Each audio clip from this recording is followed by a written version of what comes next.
அங்க அவ்வளோ காத்து அடிச்சிட்டு இருக்கிறப்போ ஒரே ஒரு மரம் மட்டும் காத்து அடிக்காம அப்படியே நிக்குது.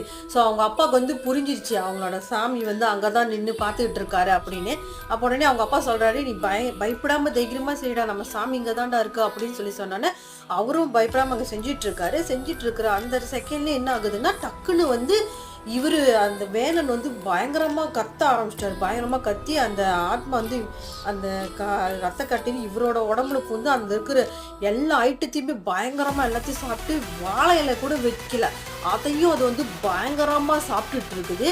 அதுக்கப்புறம் அவங்க அப்பா காதுல வந்து லைட்டா ஒரு வாய்ஸ் மாதிரி கேட்குது. உன் பையனை இங்கேருந்து கூட்டிட்டு போயிரு இப்ப அப்படின்னு சொல்லி ஒரு வாய்ஸ் கேட்குது. அவங்க அப்பா உடனே அவங்க பையன் முன்னுக்கு போய் நின்றுட்டு பயம் இல்லாமல் அவங்க கடவுளை மனசில் நினச்சிட்டு போய் அவன் உடம்புல கையை வைக்கிறாரு. ஸோ கையை வச்ச கையோட அவர் டக்குன்னு அப்படியே அப்படியே டொயின் ஆகிட்டாரு. ஏன்னா உள்ளுக்கு பூந்த அந்த ரத்தக்கட்டை வந்து